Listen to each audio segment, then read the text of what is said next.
Nabangga ng isang multicab ang tatlong lalaki naglalakad sa Dasmariñas, Cavite.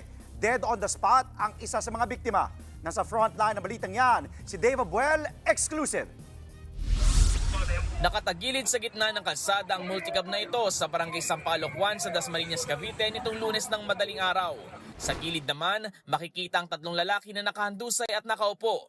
Nakabangga pala sila ng multicab. Ang lalaking nakaputi na ito, hindi na makabangon ng mapuruan sa ulo. May bali rin siya sa binti at braso. Dead on the spot ang biktimang yan na kinilalang si L.A. Lagoras, 22 anyos.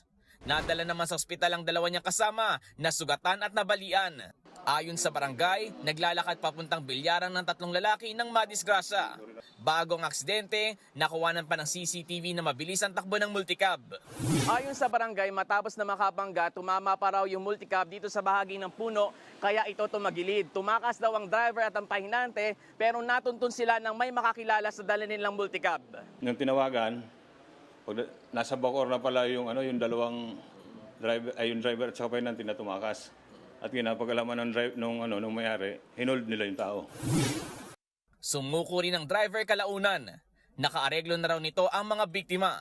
Sasagutin daw niya ang gasto sa pagpapagamot sa dalawa, pati ang pagpapalibing kay Lagoras. Lubos naman ang panghihinayang ng kaanak ni Lagoras na pangarap daw sumikat bilang rapper. Napakasakit mawalan ng apo. Maraming pangarap yan yung apo ko, hindi lang yung makapagtrabaho sa isang tapos nangyari pa ng ganyan. Masakit sa amin ito. Sa kabila ng tulong pinansyal, pinag-iisipan pa rin daw nila na ituloy ang reklamo laban sa driver. Ihahabla namin yun. Kung kumpanya naman na nag-asikaso dito, paano ang buhay ng apo ko? Wala pang pahayag ang driver at may-ari ng multicab tungkol dito. Nagbabalita mula sa frontline, Dave Abuel, News 5. Mga kapatid, Dimples Romana po, kumpletuhin ang inyong umaga ng mga kwentong puno ng inspirasyon. Salubungin po ang bawat araw ng may ngiti at pag-asa. Kaya't mag-subscribe na po at mag-follow na sa aming social media pages ng News 5.